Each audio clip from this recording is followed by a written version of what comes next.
Life Management Science Labs would like to acknowledge that we live and produce this podcast on the traditional lands of the Wurundjeri people. We'd also like to acknowledge the traditional owners of the land of our listeners and our international colleagues.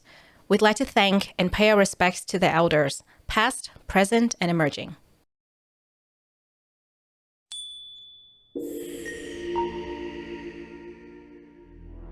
Hello, everyone, and welcome to Doing Well, the Wellbeing Science Insights Podcast produced by LMSL, the Life Management Science Labs.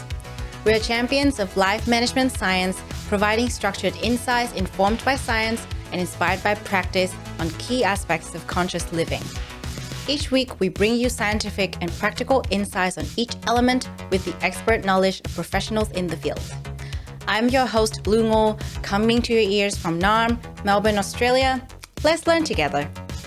Hi, everyone, and welcome back to Doing Well, the show where we talk about all things well-being. And today I have a guest all the way from India. I'm very excited to talk to her about today's topic, which is related to pro-environmental behaviors. It's a mouthful, I know, but it's a super important topic. And today we have in our virtual studio, Poorna Khanna, and we are going to talk about the fact that protecting the environment is also protecting ourselves. This is a topic that is really near and dear to our guest's heart and also my heart, so we're going to have a lot of fun talking about it. I was just doing the first run earlier, and I was talking about the fact that she had an accident a few weeks ago. So I'm going to have to talk about it again. It's not really fun to talk about, but it just shows how much effort you put into this, because you should be resting and you cannot really move your left arm, but you're here talking to us. So thank you so much for being here, and I think it's going to be a really great conversation. I love the questions that our team has prepared, and I'm also excited to talk to you.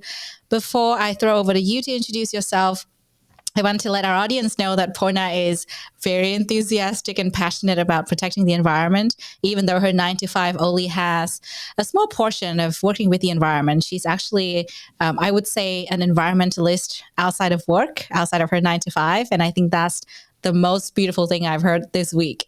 I just love when people are passionate about things and they do that outside of work.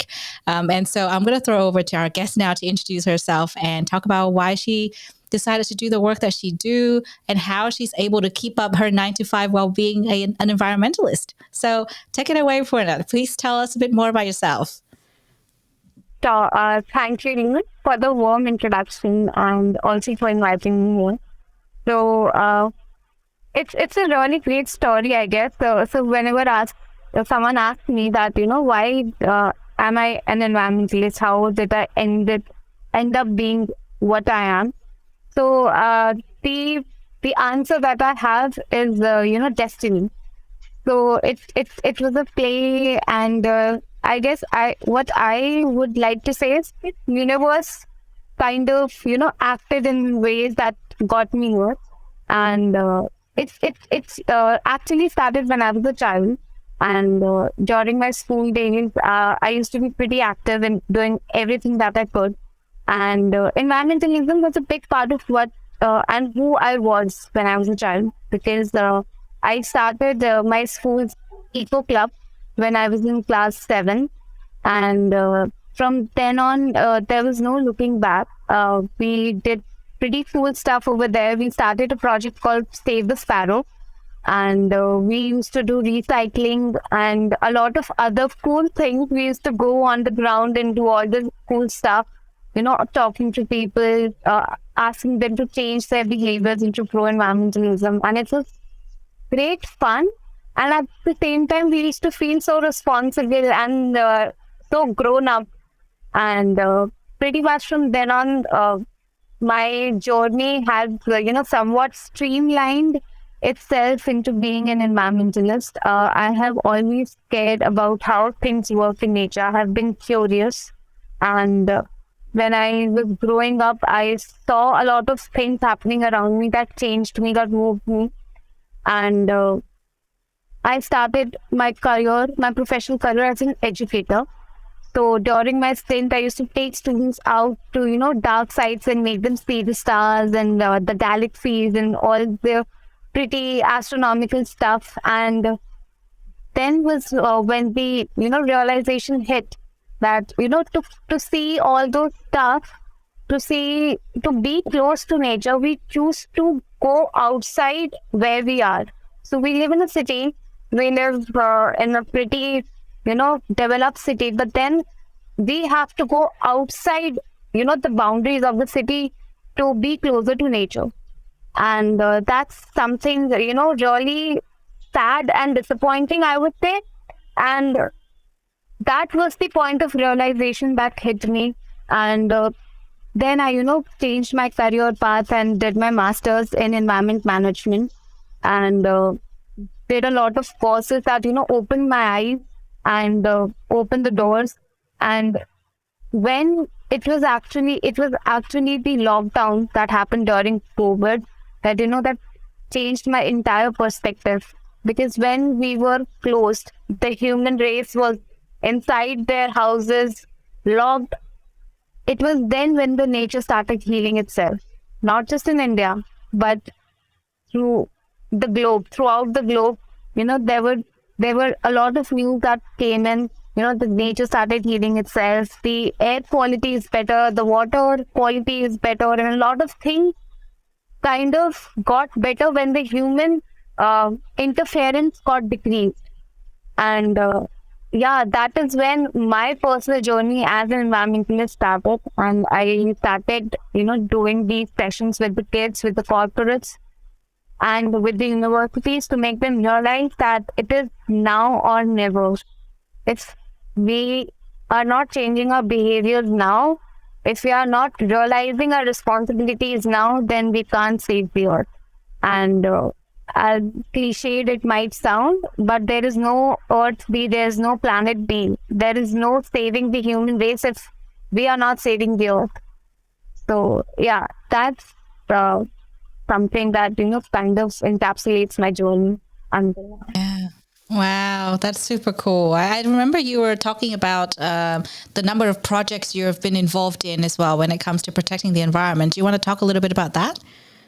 Yes. So until now, I have done more than 50 sessions with the children and more than 10 to 15 sessions with the corporates where, I speak on different topics, whether it is biodiversity, whether it is waste management, whether it's air quality.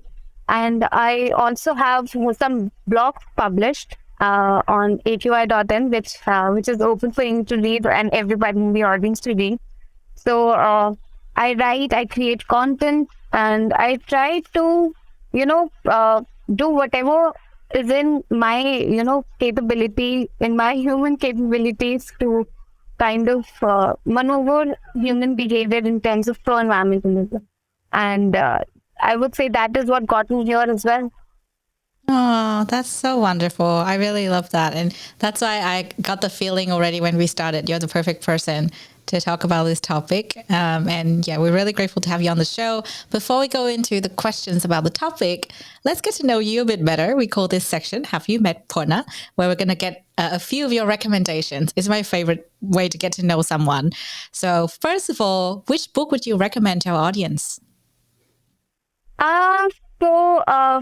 One book. So actually I started reading when I was in school, and Pride and Prejudice by Jane Austen was what got me into reading, and I fell in love with reading when I read that.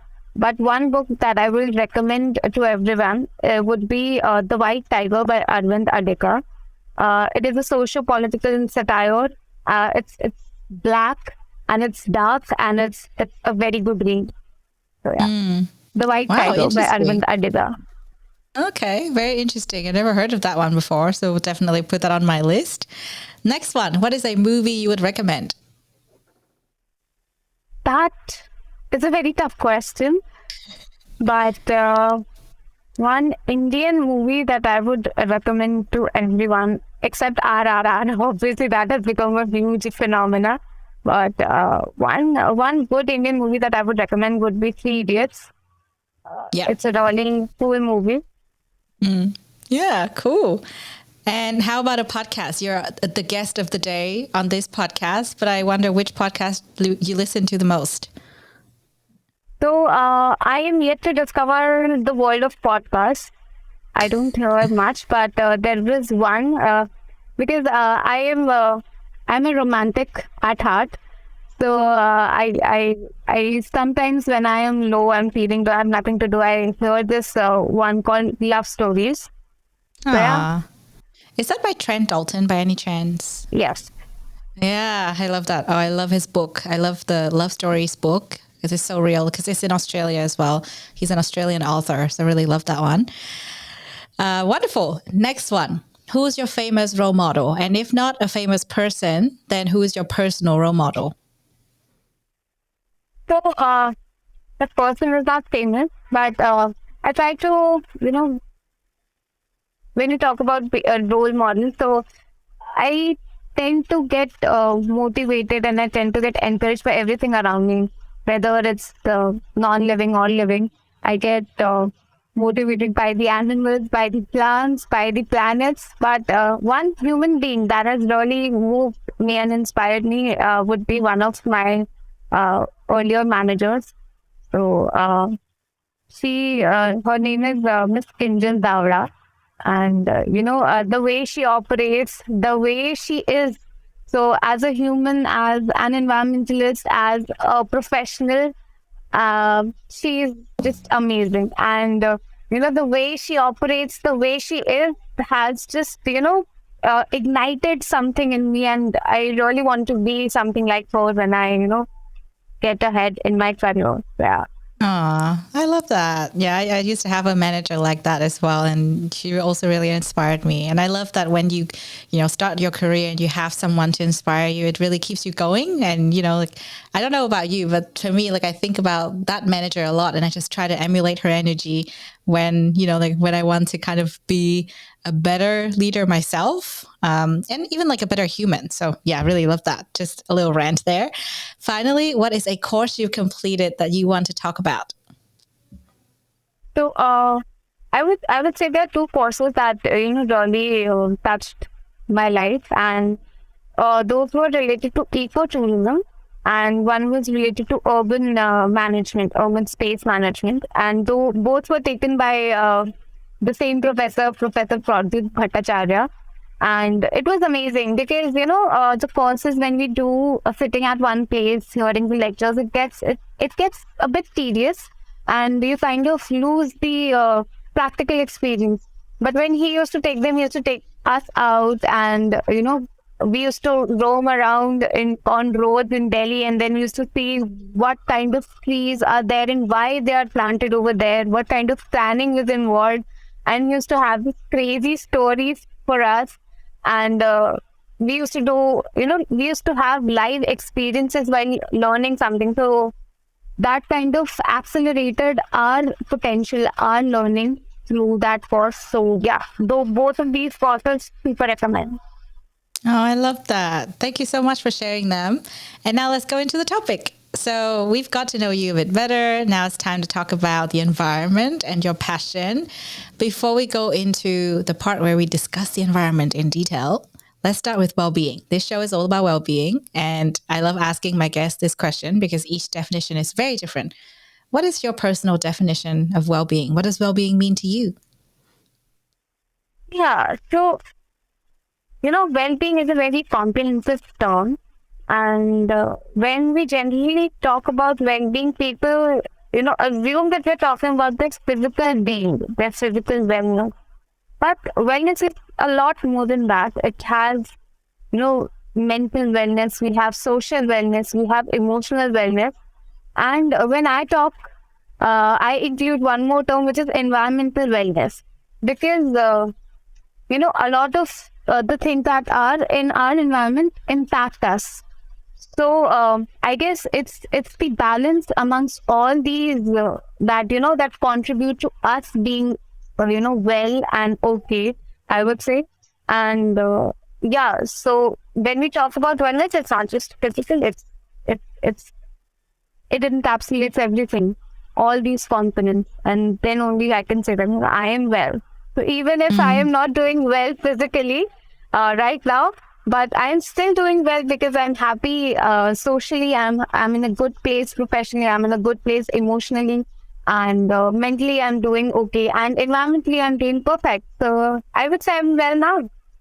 Yeah, I love that. Really love your energy there. And I just love how you include the environmental factor there because this is new. This is a different thing that I've heard for the first time on this show because I know we're talking about the environment today, but I guess not a lot of us think about environmental wellness when we talk about well-being. So this is definitely something new to all of us. I guess we can all get inspired by you today, and I'm keen to find out more about how we can do that. So you have your personal definition, and I'm sure you would notice other people have their own definitions as well.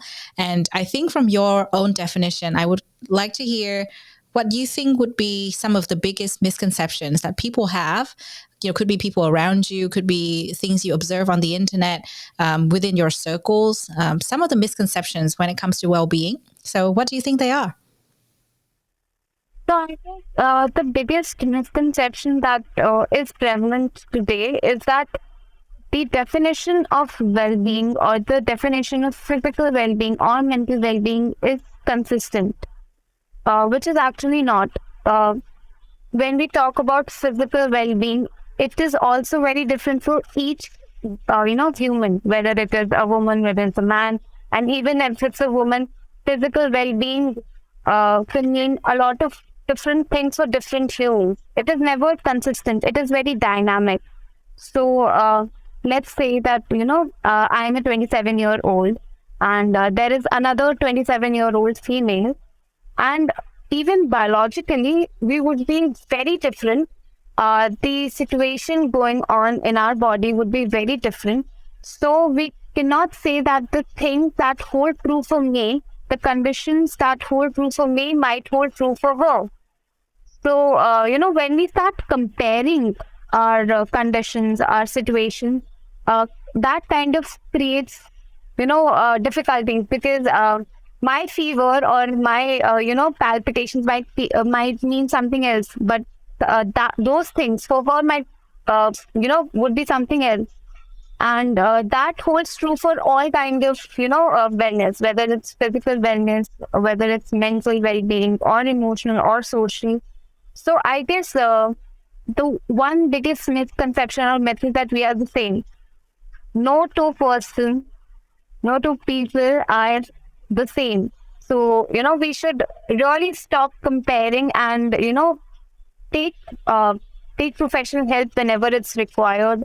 Not trying to, to treat ourselves on our own. So yeah, that would be the misconception that I want to clear. Yeah, totally. I couldn't agree more. And I think to put that into perspective and just to take what you just said, I think for you, let's say well-being includes environmental well-being. For somebody else, it might not include that aspect, but it doesn't mean that their level of well-being is lower than yours. It might just mean that, at some point in their life, they might recognize and realize that they need to pay attention to that because now, or then it starts to make sense. And so now let's talk about pro-environmental behavior. Since we touched on the misconception and your own definition, how would you define pro-environmental behaviors?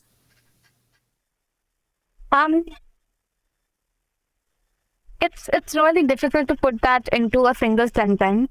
When we say pro-environmentalism, I would say that, if I talk about my country, India, there's a term called Vasudev Kutumbakam, which usually translates to one world, one family. So I think that entire family not just includes us humans, but that also includes abiotic and biotic components both.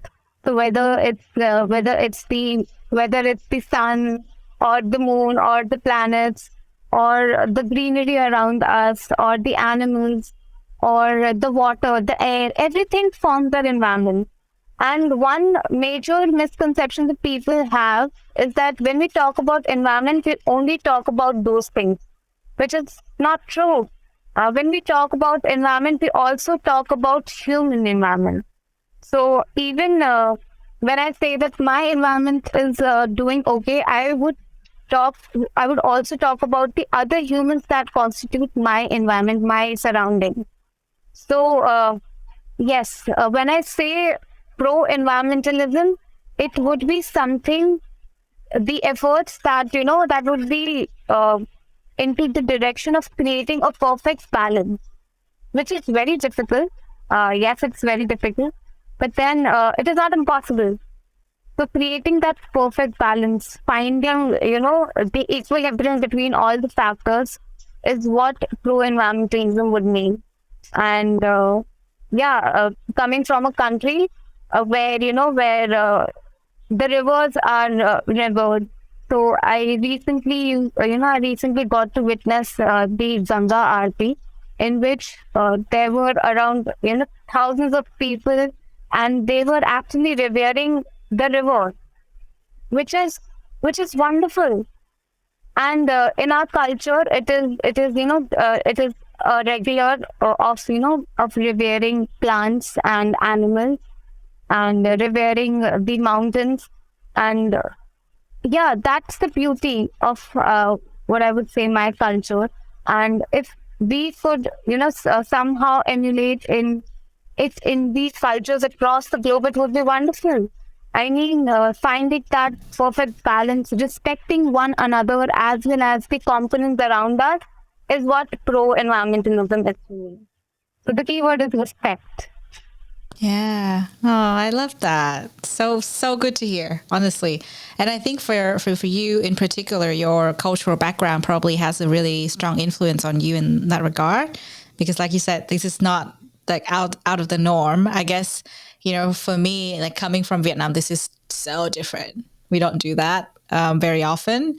And in Australia, especially, I don't see that a lot. Like I see a lot of rallies to support the environment, but no, like there's no, how did you say it? Something with the river. What was that word that you were using?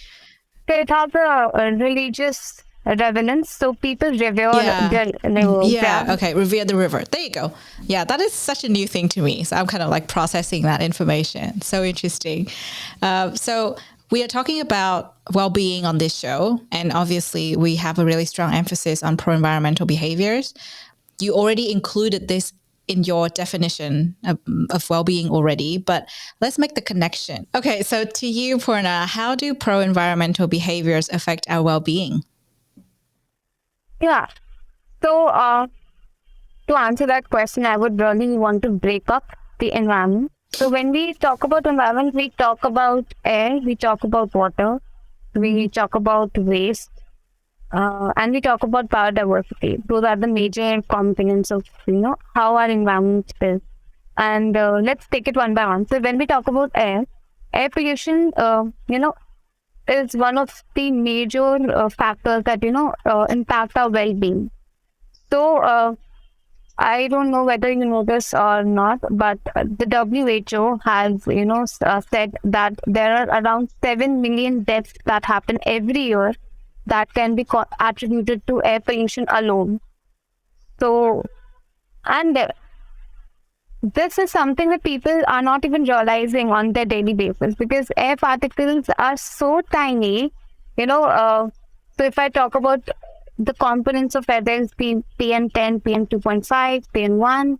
And if I talk about PM2.5, which is kind of, which we can inhale and which can enter our system, it is, if you see one hair strand, even one hair strand is not, visible. But the PM2.5 particle is 30 times smaller than, one hair strand. So that particle, when we inhale, it gets into our bloodstream, and, it kind of accumulates itself and causes a lot of problems. And those problems are not just limited to the respiratory system that we might, assume. Those particles can also reach our brain and harm our neural system. Those can also damage our circulatory system. Those can hamper our digestive system. And by the studies that are happening nowadays, research suggests that they can also hamper the reproductive system. So those tiny particles, which we cannot even see, they enter into our system and hamper us in ways we cannot even imagine. And that is something that we also fail to realize, because there is no guarantee. We cannot see air, and we cannot see and we cannot tell whether it's polluted or whether it's not polluted. The common indicators, yes, can be soot and smoke, which we can see physically, and we can determine that yes, this air is polluted. But most of the times we cannot even judge, and it is so dynamic that we are not even aware that it is impacting us in a lot of ways. And the worst part is that with time, it only gets worse. So yes, I would say that that in that domain, it is impacting us a lot. And if we assume that in our room we are safe, then we are not safe, because a lot of times the indoor air quality can be 5 times worse than the outdoor air quality. And our mothers, they're cooking in the kitchens, we are cooking in the kitchen, and kitchen is a very it is a hot spot of indoor air pollution, and we do not even realize that. And when we talk about water impacts us in the ways that is perceivable by us. So it is quite conspicuous, because when we drink water, the impact is pretty instant. So when you drink water that is polluted, we get ill quite instantaneously, and that can be relatively measured. And even when you talk about water, there are a lot of components that cannot be measured, because we cannot see the microorganisms that are there in the water, and we don't know what we are consuming. And the kind of ways we are polluting the river system, and the kind of ways we are consuming the water table, it is threatening. And South Africa, there's one country which I am forgetting. I'm really sorry. Which is which reached its day zero when it comes to the water table, and that's Cape Town. So Cape Town has reached its day zero decades ago, and that is something very threatening, because we have no water to consume now. And if I talk about India, Delhi, Bangalore, I mean, all the metro cities have their countdowns ready. We are nearing day zero when the water table would get empty. And that's something that I don't want to come. And we as human race would not want it to come, because that would have a lot of, repercussions that we'll have to bear, whether it's in the form of natural calamities, or whether it's in the form of man-made calamities. And when I talk about waste management, we know something are called microplastics, and those microplastics are consumable because they enter into the ecosystem, and we don't know how and when we consume them. But there are studies, and very recently it was found that components of microplastics were present in the bloodstreams of newborn babies. So that is something that should generate curiosity, that should generate fear amongst us, and we should try to kind of reverse the situation. But the sad part is that we're not realizing, and we really don't care. And the thing is that we can do a lot of things into this direction, where we can find ways to strike the balance, but we're not. And there are a lot of other ways also that the environment around us is impacting our health, our wellness. If I talk about the natural environment, having one walk into the nature is so relaxing, it refreshes our mind so much. It is so revitalizing. But when we are into our room, in front of the computers, in the entire day doing nothing else, we kind of our mental stability also gets impacted. And we are not realizing that one touch of nature, one touch of the natural surroundings can bring us so much peace and so much wellness And the day we realize this, I guess it will all be fine. Yeah, those are striking statistics, really. I didn't really know about the things that you just shared. And I guess that's quite alarming to a lot of us. Even if it's not right next door or, happening right where you are, it's super important to pay attention because I guess, now everyone is probably absorbed in something or worried about lives or thinking about a lot of different things on the internet that they just don't pay attention to actually protecting the environment and realizing how much damage is being done as we speak. And yeah, I think for me, what I heard from you is actually, I think it's twofold or maybe three. So one, obviously, the pro-environmental behaviors that we can do and what we are able to do will not only help the environment, but help ourselves. And when you were mentioning the aspect of feeling a sense of peace, to me, that sounds like self-care. And in fact, I wanted to ask you about that, but you already covered it. So, obviously, it's not just about bringing wellness into our lives, increasing, health and well-being, but also think of that as a sense of self-care because you're actually nurturing your soul in certain aspects. And I think nature and the environment has that sort of healing power that you don't really think about. And I talk about it quite a bit on this show where, whenever there's this like sense of imbalance or if anything happens and I'm in nature and I'm connected to the environment, I feel alive. I feel well again. And I think that is probably the most beautiful thing that we have. That's, like it's free, genuinely, that connection.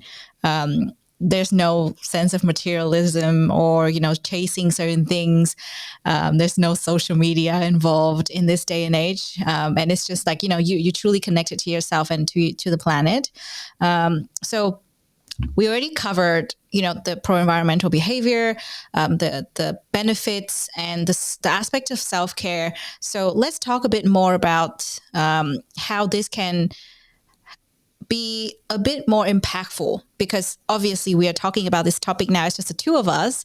I'm pretty sure you talk to your friends about this a lot or people around you. So you do activities, like you actually go and do speaking engagements, you do other workshops and things like that. For me, I don't do that. And it's like new days for me and early days for me to get to know about all these things. I try to be as environmentally conscious as I can, but I don't know all the facts, or at least not as much as you do. And I'm pretty sure that if I have a person like you in my life, I would be super inspired every day. So how do you think social interactions can help with our pro-environmental behaviors? Because I think this is a message that we can send to our audience, right? Not everyone is as aware as you are, but we can all do our things, like do our little things, and social interactions as well. When we talk to friends, I'm pretty sure there's got to be something we can do as a community. So what do you think about that? So, that's a great question, and that's a very relevant question, I would say, because there is whenever in my journey, I have had days when I am doing something, and I have been told, what will happen if you are the only person who is taking care of the environment? There are millions that are not. And so in Hindi, they say, "Tere karne se kya ho jayega?" Or what will happen if it is only a few people, a few handful of people who are doing something good? There are more people who are doing bad things. And so to that, I would say that, it really doesn't matter if you are the lone warrior or if it's you, because, if we go by the statistics, if we go I realize that mathematics is really beautiful. So if I say that, the population of Earth is, 7 billion or 8 billion, it is increasing day by day. So even if there are, 0.1% people who share your thoughts, who share your understanding, there is a good amount of people that, that are working in this direction. So in any case, you're not alone. And there are a number of instances. I would like to share one. So one day I was, hanging out with one of my friends, and he kind of pointed out, there was waste around, and I decided to, pick it up and throw it in the dustbin. So he said that, why are you doing this? Will you pick up all the waste around all the roads and start throwing it in the dustbin? It will not make any difference. And I said that, even if I can't take responsibility for the others, I can take responsibility for myself. And if I take responsibility for myself, it will have, a ripple effect. So I started picking up it and throwing it in the dustbin. And we were in a market area. And when I was doing that, I was throwing that stuff. He said that if you start, I will also start throwing. So he started throwing it with me. And I don't know how, I don't know why, but all the shopkeepers around us, they also started coming and they also started picking up the waste material and throwing it in the dustbin. Because, Wow. and that was something so beautiful, and that was something, Oh. I don't know, it kind of gave me a confidence, gave me a boost that, it's about mirror effect. Psychologically, we kind of mirror the things that are around us.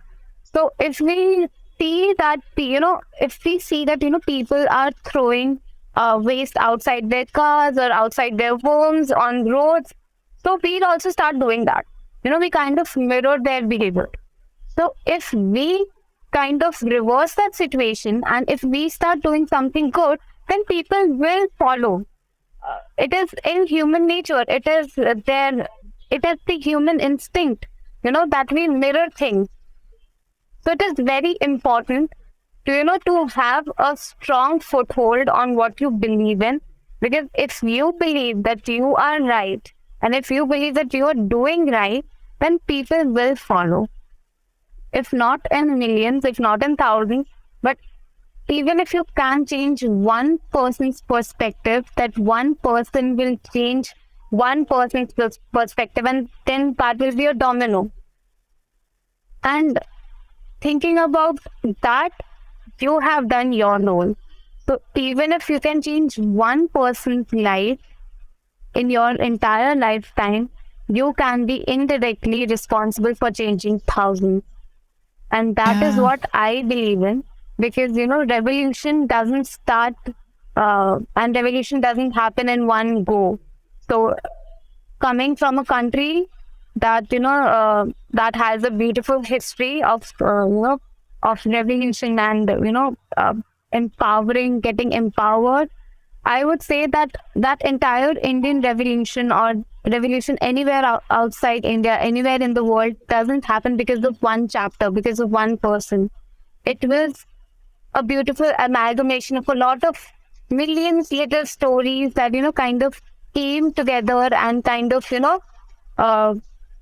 ended in a beautiful way, I would say. So we shouldn't be affected by what people are saying.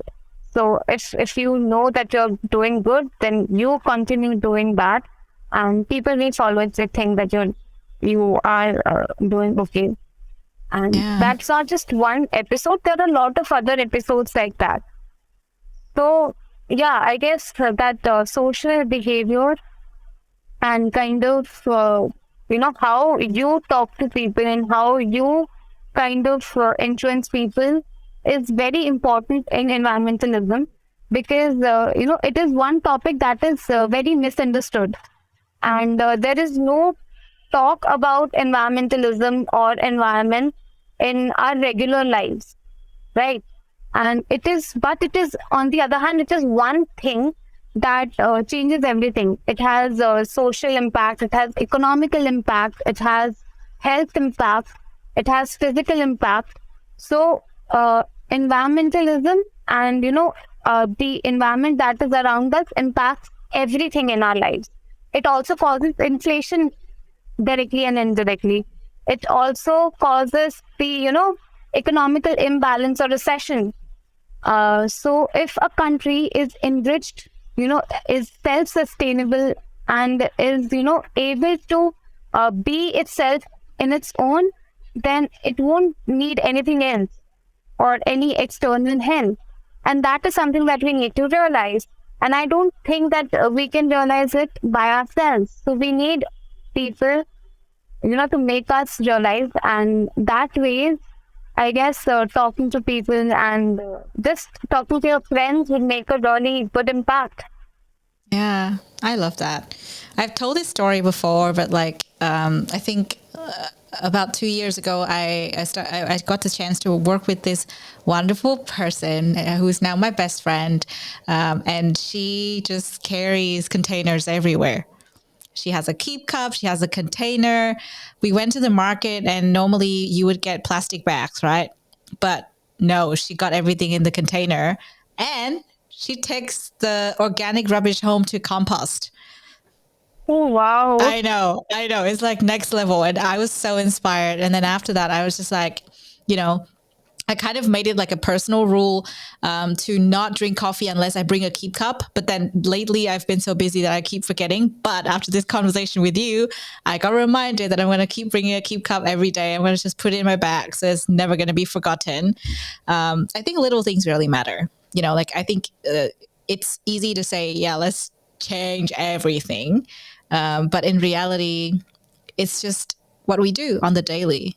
Little things add up. Because if I think about the amount of coffee I drink, and I'm just one person, every day I drink a coffee. If every day I have a plastic cup or a paper cup that I throw away, 365 days, that's going to be 365 cups. Seriously.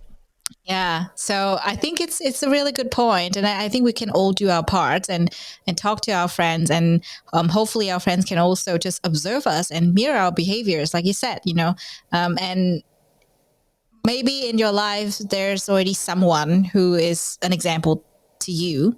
But if there's no one, then you can set the example to others. And I think that's the nice thing about being human. Like you have the power to change and to choose what you do today.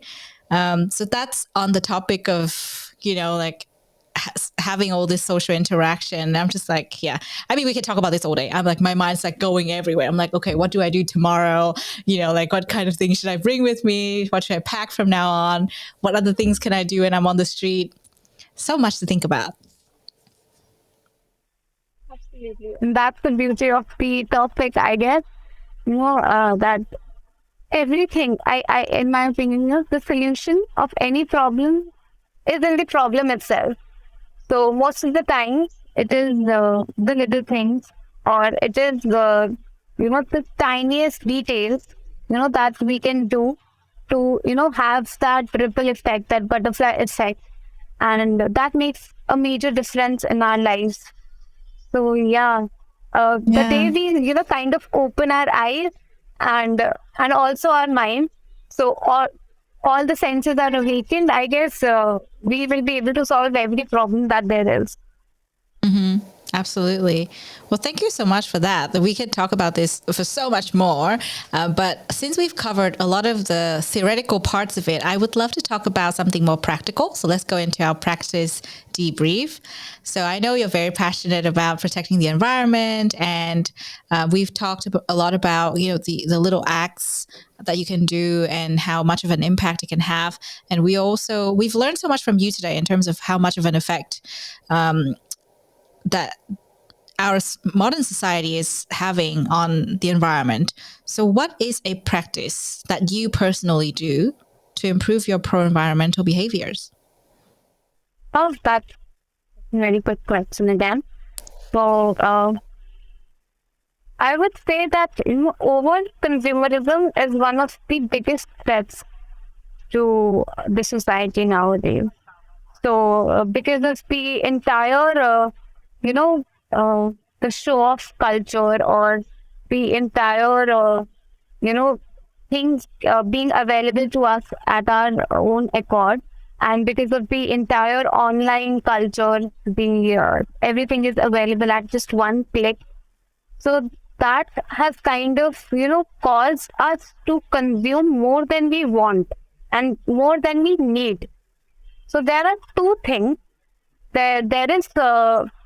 There is what you need, and there is what you want, and then there is what you consume. So I would say that what I might need is just one phone to kind of do everything that I want to do. What I would want is maybe to have one phone for my personal use and one phone for my professional use. But what I would buy would be 3 or 4 phones, amongst which two I would not even use on a daily basis. And that is the problem. And that is not just limited to the use of electronics. It is basically everywhere. And because of this culture, we kind of waste a lot of resources. So this was one thing that I discovered, that the cosmetics that we use. So we use I basically use moisturizer every day. So I will use 50 milliliters or 50 grams of moisturizer. I will buy it and I'll start pouring it. But once it doesn't come out, I'll throw it away. So one day, out of curiosity, I decided to cut it into half because I kind of ran out of moisturizer and I don't go out without putting moisturizer. So I was desperate. So I kind of cut it to see if something would just come out. And I was shocked. When I cut it, there was a lot of content that was left inside. Wow. And I didn't even realize the amount of, moisturizer that I wasted in every bottle, in every pack that I used before that. And since then, I kind of changed my practice. And now, after, things stop coming out of it, I cut it into half and then I use it again.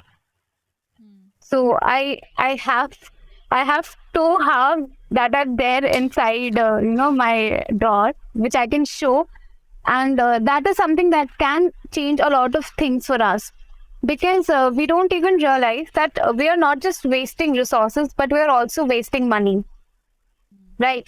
There are a lot of clothes in our closet which we don't wear.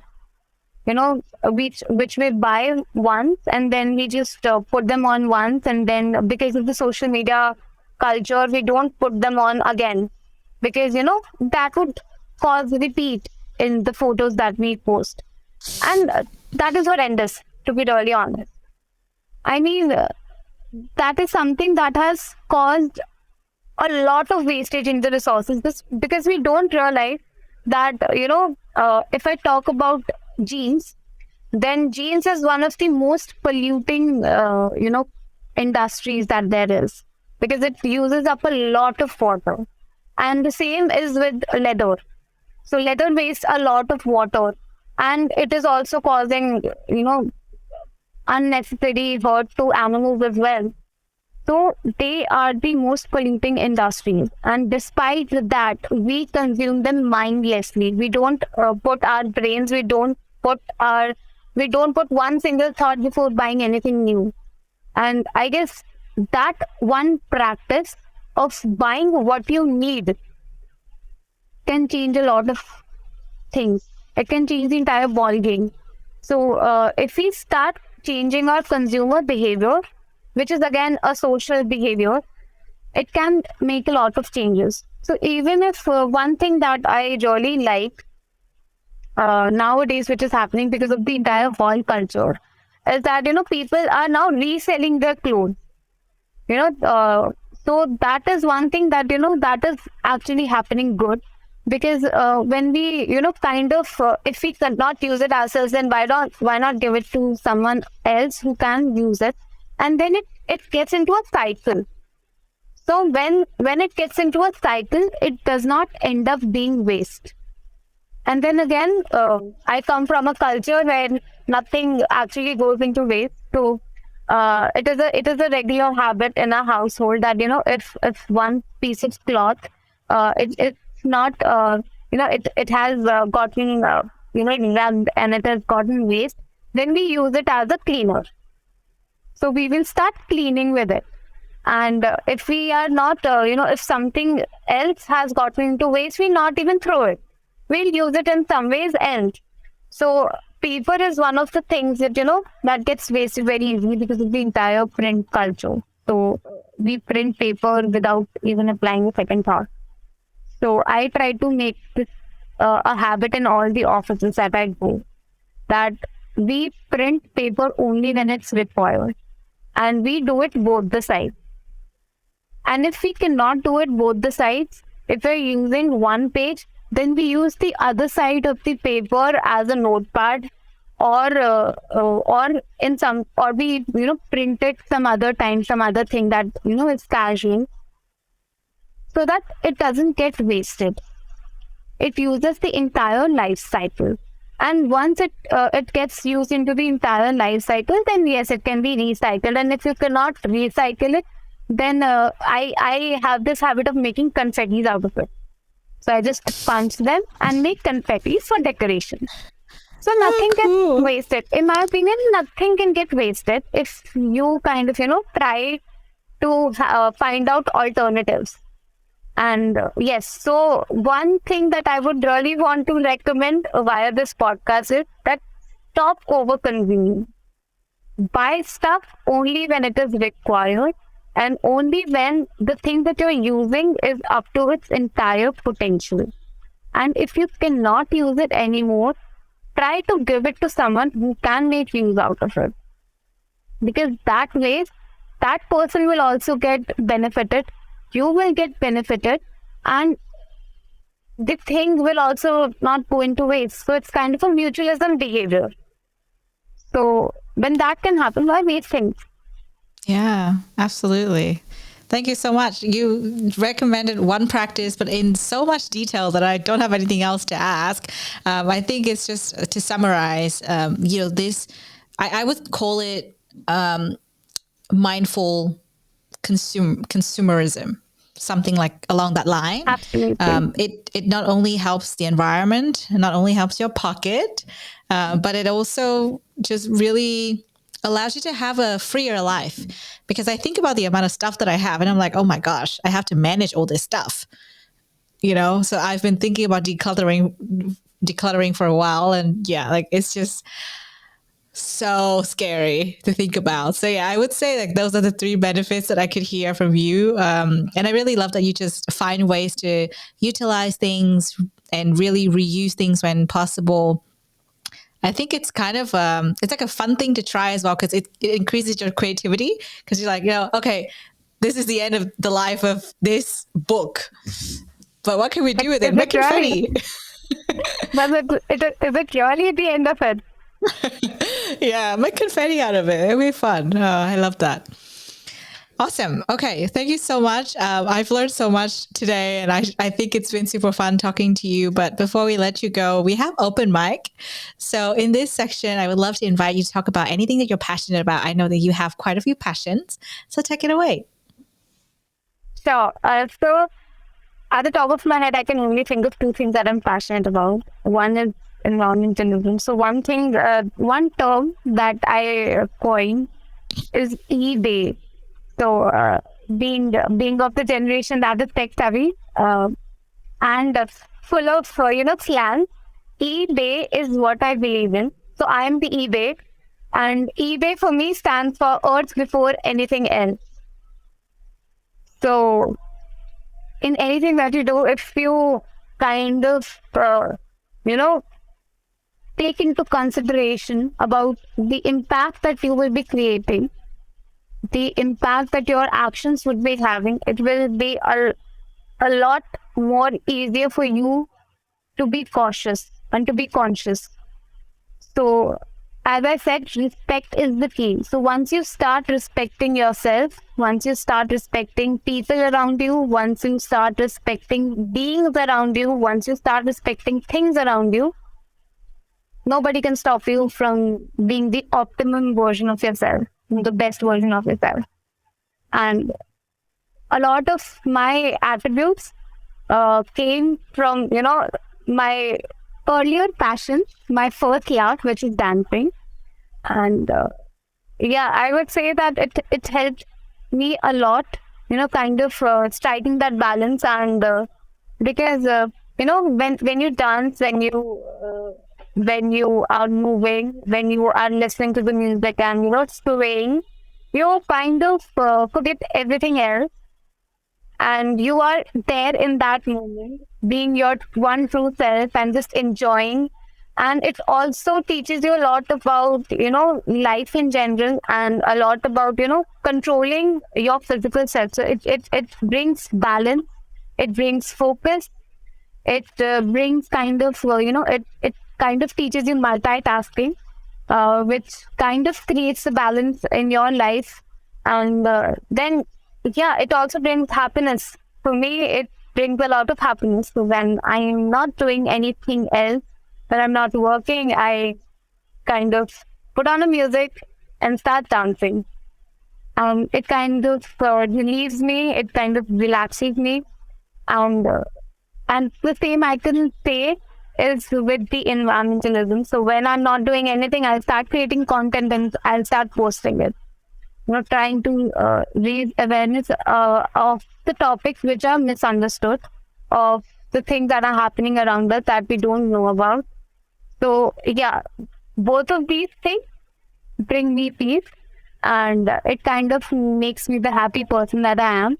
And if not for these things, uh, I wouldn't have said that I'm doing well, because it kind of brings control. And there is one the recent incident that I would like to recall, which kind of focuses on how important, having that control and having that consciousness is. So during my accident, when it happened, I was traveling alone. I was on an official visit, and I was traveling alone. And the trolley kind of fell on my hand, and my mind started getting numb. And having a broken bone, it was very painful. But I also knew that I can't be vulnerable alone. I can't be vulnerable in front of a lot of people. And I kind of tried to, gather it all and gather all the pain in. My mind was getting unconscious. It was getting numb, but I tried to control it. I tried to bring everything into balance. I tried to do it, and I was able to do it. For good 15 minutes, 15, 20 minutes, until I met my family, I didn't feel it at all. But once I saw my family, I started crying. And that kind of made me realize how powerful our mind, our consciousness is. Things can only impact you when you want them to be. So realizing that, if we kind of bring that attribute in our lives, when we kind of bring empathy and respect and see everything with a lens which is respectful, which is mindful, then we can lead a very happy and balanced life. And if not, if we start comparing ourselves, if we start feeling negative emotions, then it goes downhill. So the power of the mind, the power of environment, the power of our physical being, the power of our subconscious being is more than what we imagine. So I guess that is something that we can only learn by observing our natures, by observing things around. Ants are pretty small, but they can carry up to 1,000 times weight than ants. And that is something really beautiful. So by observing things around us, we can learn a lot, not just by observing humans, but just going on a walk and observing things around us. We can learn a lot. So I guess that is something that can change us. So that is something that I wanted to say. Oh, what a beautiful message to close with. Thank you so much. And thanks again for being here. It's Friday afternoon for us. It's the end of the week, and I think there's no better way to finish the week. It's ending on a really strong note. And for me, I have a lot to think about after our conversation. as I said, I'll start doing new things from now on. So thank you so much for sharing your insights. And if our audience would like to reach out to you to say hi for a collaboration, how can they find out about you? Sure. You can find me on LinkedIn or Instagram, where I'm pretty active there.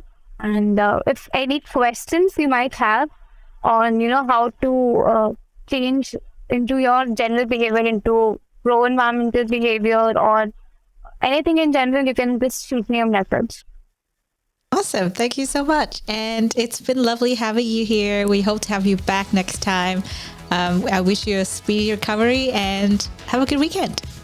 Thank you so much. You've been listening to Doing Well, the Wellbeing Science Insights Podcast, produced by the Wellbeing Science Labs, a division of LMSL, the Life Management Science Labs. More episodes are available from 10 life management perspectives and can be found by searching LMSL on Apple Podcast, Google Podcast, Spotify, YouTube, and other podcasting apps available on your devices. If you enjoyed this episode, please rate, share, and subscribe to our channel so that other people can find it and we can continue to provide quality content. More of our work can be found on our website at we.lmsl.net, where you can join our movement. I'm Lu Ngo. Thanks for tuning in.